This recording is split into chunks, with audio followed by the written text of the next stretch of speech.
Do we have a dark horse candidate to be the starting second baseman for the Boston Red Sox? I'm here to break down how Marcelo Mayer is now in the topic of conversation and is getting in the limelight. I'll break it all down on this episode of Red Sox Digest.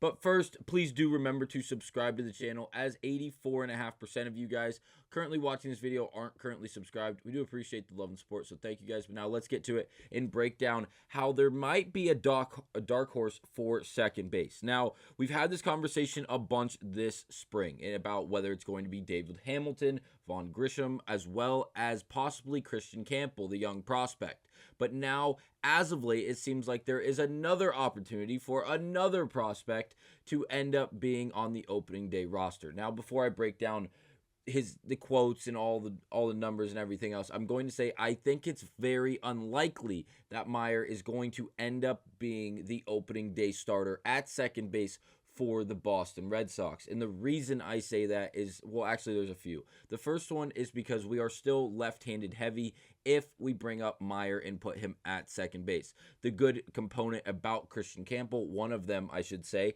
is the fact that he is another right-handed bat. Yes, he has struggled through this point of spring. No one can really argue against that. If you go off of the numbers, defensively, obviously, he has been above average. He's been good. He hasn't made any errors in a decent amount of attempts. But now Mayer is getting some of those attempts at second base. And again, a lot of the social media world will say is going crazy over it, as they assume that he has a legitimate chance to have an opportunity to earn the second base spot before the opening day actually occurs. Now, I don't think that's going to happen because of a few quotes we're going to cite during this episode. But again, it seems like Mayer is very new to the position of second base. He's been working out at short and at third, really, now I won't say exclusively, but for the vast majority of the offseason and during spring. He does mention in this quote that we're going to then highlight, I guess we'll do it now, from Rob Bradford on Twitter. Marcelo Mayer said before the game that he has very few reps on the backfield at second base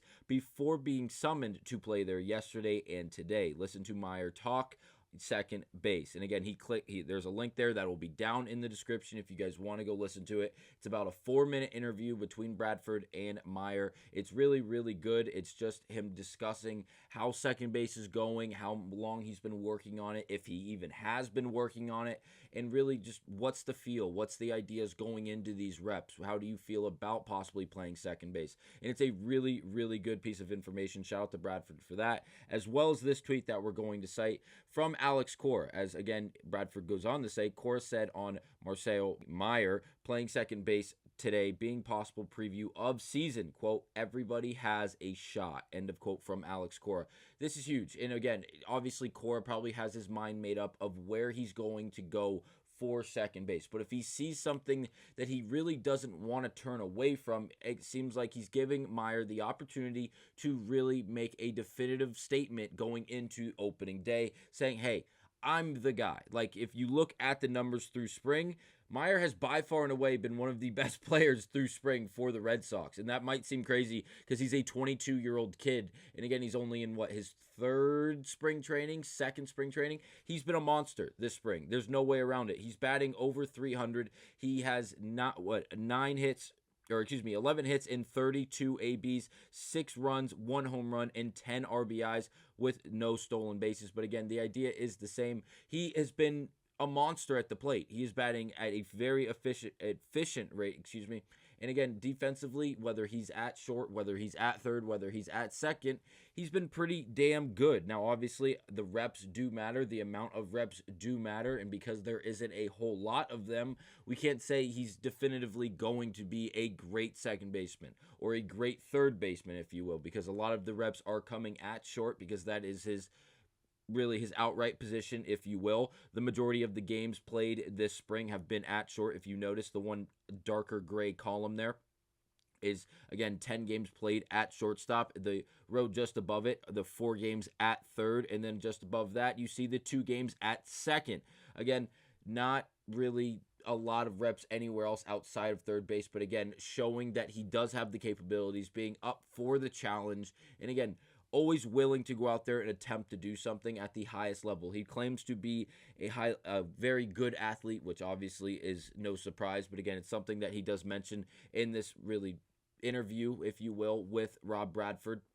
He mentions he's a good athlete and he's always willing to go out there and try and put out his best effort. And again, if they want him to play shortstop, if they want him to play third, if they want him to play second, he's going to be willing and he's going to be able to do any of that. And now, again, he does also mention in this interview that the reps matter. He needs to get more reps in. Like, he took a few ground balls during the December time, he says, at second base. But again, a lot of the time and a lot of the reps he put in during this offseason and through spring were not at second base. So if he looks to play second base, he's going to need more and more reps in order to become more comfortable and really get to just really a stage where things are just muscle memory and he's able to just act and perform at a high level. So again, I do not believe he's going to be our second baseman. I believe that it's going to be a good chance of seeing David Hamilton as well as Christian Campbell. Right now, Campbell is not playing all that well through spring offensively, but again, like we mentioned earlier, defensively, he has been effective and he has not made any errors at second base at least. And he does have good range for a second baseman. And again, versatility is another key factor. All of these guys that we're mentioning have such a great ability to move all over the diamond. Campbell, as we mentioned, second, left field. He probably has the capabilities to put him in right as well. And then for Mayer, he has the ability to play short as well as third. And now he's unlocking second base. And it seems like he's going to be just fine at doing so. So when Alex Cora says everybody really has a shot, there's probably a good idea that he has his mind made up to a certain degree. But if Mayer comes out here and plays and performs at a level that is undeniable, it seems like he's going to be open and optimistic, we'll say, when it comes to watching and breaking down these youngsters and giving them more opportunity to go out there and obtain the reps and prove that they do have the capabilities, and it's not just the offensive swing of things, but defensively they can still carry their weight. I'm really enjoying this. This is not a bad problem to have a surplus of talent, not only to put in your batting lineup, but obviously to put into defensive positions is going to be a massive, massive plus. Now and this is kind of off topic, kind of not. Trevor Story. If Trevor Story finds himself injured at any point of this year and we see him on a 15, 25, 30, 60-day IL stint, don't panic. And the reason I say that is because we are most likely going to lean on Mayer to come up and play at shortstop for the Red Sox. And the reason being is because that is his one definitive position. That's where he's played really the entirety of his career, his baseball career, whether it be in spring on the AA league. He has the ability to go out there and really get the job done. So don't panic.